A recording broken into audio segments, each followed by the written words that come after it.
Kerala folklore academy നിലവിൽ വന്നത് 1995 June 28, പ്രവർത്തനം ആരംഭിച്ചത് 1996 ജനുവരി 20, ആസ്ഥാനം ചിറയ്ക്കൽ കണ്ണൂർ, പ്രസിദ്ധീകരണം പൊലി, ലോർ എന്ന വാക്കിനർത്ഥം അറിവ്.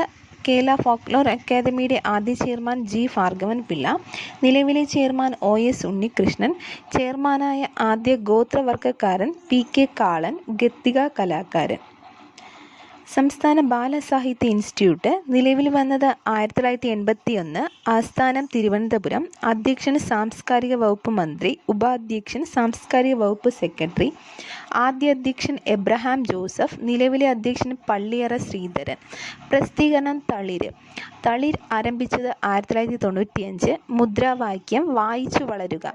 തളിർ എന്ന പ്രസിദ്ധീകരണത്തിൻ്റെ പത്രാധിപയായി പ്രവർത്തിച്ച ആദ്യ വനിതാ സുഗതകുമാരി. സംസ്ഥാന ബാലസാഹിത്യ ഇൻസ്റ്റിറ്റ്യൂട്ട് പ്രസിദ്ധീകരിച്ച ആദ്യ പുസ്തകം നമ്പൂരിച്ചനും മന്ത്രവും P. നരേന്ദ്രനാഥാണ് എഴുതിയത്. സംസ്ഥാന ബാലസാഹിത്യ ഇൻസ്റ്റിറ്റ്യൂട്ടിൻ്റെ ലക്ഷ്യം ബാലസാഹിത്യ കൃതികൾ, മാസികകൾ പ്രചരിപ്പിക്കുക. അവധിക്കാല ക്യാമ്പിലൂടെ കുട്ടികളുടെ കഴിവുകൾ വികസിപ്പിക്കുക. മാർഗി നിലവിൽ വന്നത് 1970, ആസ്ഥാനം തിരുവനന്തപുരം, സ്ഥാപിച്ചത് D. അപ്പുക്കുട്ടൻ നായർ. ക്ഷേത്ര കലാരൂപങ്ങളായ കഥകളി, കൂടിയാട്ടം, ചാക്യാർകൂത്ത്, നങ്ങ്യാർകൂത്ത്, പാടലയം ഇവ അഭ്യസിപ്പിക്കുന്നു. കഥകളി കേന്ദ്രവും കൂടിയാട്ട കേന്ദ്രവുമുണ്ട്. ഗുരുകുല വിദ്യാഭ്യാസ സമ്പ്രദായം അല്ലെങ്കിൽ കളിയോഗ മാതൃകയാണ് ഇവിടെ നടക്കുന്നത്. വാസ്തുവിദ്യാ ഗുരുകുലം നിലവിൽ വന്നത് 1993 നവംബർ 17, ആസ്ഥാനം ആറന്മുള, പത്തനംതിട്ട. വാസ്തുവിദ്യയ്ക്കും മ്യൂറൽ പെയിൻറ്റിങ്ങിനും പരിശീലനം നൽകുന്നു. ഇന്ത്യയിലെ സർക്കാർ മേഖലയിലെ അംഗീകൃത വാസ്തുവിദ്യാ പരിശീലന കേന്ദ്രം. ഗുരു ഗോപിനാഥ നടനഗ്രാമം നിലവിൽ വന്നത് 1995, ആസ്ഥാനം വട്ടിയൂർക്കാവ്, തിരുവനന്തപുരം. അധ്യക്ഷൻ സാംസ്കാരിക വകുപ്പ് മന്ത്രി, ഉപാധ്യക്ഷൻ കരമന ഹരി. ദേശീയ നൃത്ത മ്യൂസിയം. ആംഫി തിയേറ്റർ അല്ലെങ്കിൽ ഡാൻസ് തിയേറ്റർ എന്നറിയപ്പെടുന്നത് ചിലമ്പൊലി. ഗുരു ഗോപിനാഥ് നടനഗ്രാമത്തിൻ്റെ ലക്ഷ്യം കേരളത്തിലെ നൃത്തശൈലികൾ പ്രചരിപ്പിക്കുക. സംഗീതം, നൃത്തം, ഉപകരണ സംഗീതം ഇവ ഒരു കുടക്കീഴിൽ കൊണ്ടുവരിക. 2022-23 ഗുരു ഗോപിനാഥ് നൃത്യ പുരസ്കാര ജേതാവ് കുമുദുനിയ ലഖിയ കഥക് കലാകാരി. കേരള നടനത്തിൻ്റെ പിതാവാണ് ഗുരു ഗോപിനാഥ്. മലയാള മിഷൻ ആസ്ഥാനം ഡൽഹി. ഉദ്ഘാടനം ചെയ്തത് 2009 ഒക്ടോബർ 22 VS അച്യുതാനന്ദൻ. കേരളത്തിലെ ആസ്ഥാനം തിരുവനന്തപുരം. അധ്യക്ഷൻ മുഖ്യമന്ത്രി, ഉപാധ്യക്ഷൻ സാംസ്കാരിക വകുപ്പ് മന്ത്രി. ഡയറക്ടർ മുരുകൻ കാട്ടാക്കട. മുഖപ്രസിദ്ധീകരണം ഭൂമി മലയാളം.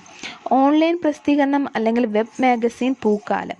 മലയാള മിഷൻ നൽകുന്ന പുരസ്കാരമാണ് മലയാള ഭാഷാ പ്രതിഭാ പുരസ്കാരം. ആപ്തവാക്യം എവിടെയെല്ലാം മലയാളി അവിടെയെല്ലാം മലയാളം. ലക്ഷ്യം ഇന്ത്യക്കകത്ത് 24 സംസ്ഥാനങ്ങളിലും 48 രാജ്യങ്ങളിലും പ്രവർത്തിച്ചു വരുന്നു. റേഡിയോ മലയാളി പ്രവാസി മലയാളികൾക്ക് ചരിത്രം പഠിക്കാൻ മലയാള മിഷൻ നടപ്പിലാക്കുന്ന പദ്ധതി. അനന്യ മലയാളം അന്യഭാഷാ തൊഴിലാളികളെ മലയാളം ഭാഷ പഠിപ്പിക്കാനുള്ള മലയാള മിഷൻ പദ്ധതിയുടെ പ്രോഗ്രാം. മലയാള മിഷൻ്റെ സർട്ടിഫിക്കറ്റ് കോഴ്സാണ് കണിക്കൊന്ന. മലയാള മിഷൻ്റെ ഡിപ്ലോമ കോഴ്സാണ് സൂര്യകാന്തി.